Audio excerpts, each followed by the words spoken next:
YouTube channel SLN life Bloom's. ಇವತ್ತಿನ ಒಂದು video ಬಂದು ನವರಾತ್ರಿ ಹಬ್ಬದ ನಾಲ್ಕನೇ ದಿನದ ವಿಡಿಯೋ ಆಗಿರುತ್ತದೆ. ನಾಲ್ಕನೇ ದಿನ ನಾವು ಕೂಷ್ಮಾಂಡ ದೇವಿಯನ್ನು ನಾವು ಆರಾಧಿಸುತ್ತೇವೆ. ಕೂಷ್ಮಾಂಡ ದೇವಿಯ ಮಹತ್ವ ಮತ್ತು ಹಿನ್ನೆಲೆ ಏನು ಅಂತಂದ್ರೆ, ಕೂಷ್ಮಾಂಡ ದೇವಿಯು ನಮ್ಮ ಬ್ರಹ್ಮಾಂಡವನ್ನು ಕೂಷ್ಮ ಮೂಲಕ ಸೃಷ್ಟಿಸಿದವಳು. ಕೂಷ್ಮ ಅಂತ ಅಂದರೆ ಚಿಕ್ಕ ನಗುವಿನ ಮೂಲಕ ಸೃಷ್ಟಿಸಿದವಳು. ಕೂಷ್ಮಾಂಡ ದೇವಿಗೆ 8 ಕೈಗಳಿದ್ದು ಅದರಿಂದ ನಾವು ಅಷ್ಟಭುಜ ಎಂದು ಕೂಡ ಕರೆಯುತ್ತೇವೆ.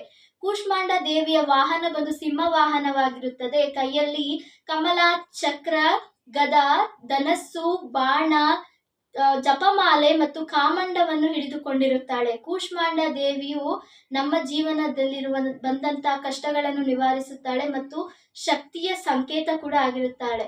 ಈಕೆಯು ಆರೋಗ್ಯ ಸುಧಾರಣೆಗೂ ಕೂಡ ಈಕೆಯನ್ನು ಆರಾಧಿಸುವುದರಿಂದ ನಾವು ಆರೋಗ್ಯ ಸಮಸ್ಯೆಯಿಂದ ಪರಿಹಾರವನ್ನು ಪಡೆದುಕೊಳ್ಳಬಹುದು.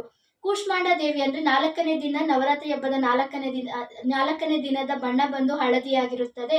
ಹಳದಿಯು ಸಂತೋಷ, ಶಕ್ತಿಯ ಬೆಳಕು ಮತ್ತು ಆರೋಗ್ಯದ ಸಂಕೇತ ಕೂಡ ಆಗಿರುತ್ತದೆ.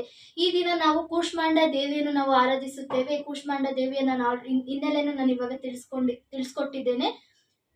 ಮತ್ತು ಕಲರ್ ಅಂದ್ರೆ ನಾವು ಇವಾಗ ಏನು ಬಣ್ಣ ಅಂದ್ರೆ ಹಳದಿ ಬಣ್ಣ ನಾವು ಧರಿಸುವುದರಿಂದ ಇದರ ಸೈಂಟಿಫಿಕ್ ರೀಸನ್ ಏನು ಅಂತಂದ್ರೆ, ಇಟ್ಸ್ ಹ್ಯಾಪಿನೆಸ್ ಅನ್ನೋದು ನಮ್ಮ ಲೈಫಲ್ಲಿ ಬರುತ್ತೆ ಮತ್ತು ಯಾವುದೇ ರೀತಿ ಕಷ್ಟಗಳು ಬಂದರೂ ಅದನ್ನು ನಾವು ಪರಿಹಾರ ಮಾಡ್ಕೋಬಹುದು ಅಂತಲೂ ಕೂಡ ಹೇಳಲಾಗುತ್ತದೆ. 4ನೇ ದಿನ ಕೂಷ್ಮಾಂಡ ದೇವಿಯನ್ನು ಆರಾಧಿಸುವುದರಿಂದ ನಮ್ಮ ಜೀವನದಲ್ಲಿ ಬಂದಂಥ ಕಷ್ಟಗಳು ಪರಿಹಾರವಾಗಿ ಆರೋಗ್ಯ ಕೂಡ ಸುಧಾರಿಸುತ್ತದೆ ಎಂದು ಕೂಡ ಹೇಳಲಾಗುತ್ತದೆ. ಇವತ್ತಿನ ಒಂದು ವಿಡಿಯೋ ನಿಮಗೆ ಇಷ್ಟ ಆಗಿದೆ, ದಯವಿಟ್ಟು ಕಾಮೆಂಟ್ ಸೆಕ್ಷನಲ್ಲಿ ಕಮೆಂಟ್ ಮಾಡಿ. ಅಂದರೆ ಇವಾಗ 4ನೇ ದಿನದ ಇನ್ನೂ ಹೆಚ್ಚು ಮಹತ್ವ ಅಂದರೆ ಇನ್ನೂ ಹೆಚ್ಚು ನಿಮಗೆ ಇನ್ಫಾರ್ಮೇಷನ್ಸ್ ಬೇಕು ಅಂದರೆ ನಾನು ಕಮೆಂಟ್ ಸೆಕ್ಷನಲ್ಲಿ ಹಾಕಿರ್ತೀನಿ. ಆ್ಯಂಡ್ ನೀವು ಕಮೆಂಟ್ಸ್ ಮಾಡಿದ್ರೆ ಮಾತ್ರ ನಿಮಗೆ ಆ ಒಂದು ಇನ್ಫಾರ್ಮೇಷನ್ ಸಿಗೋದು. So thank you for watching. ಈ ವಿಡಿಯೋ ನಾನು ಇಲ್ಲಿಗೆ ಎಂಡ್ ಮಾಡ್ತಾ ಇದ್ದೀನಿ. Thank you for watching.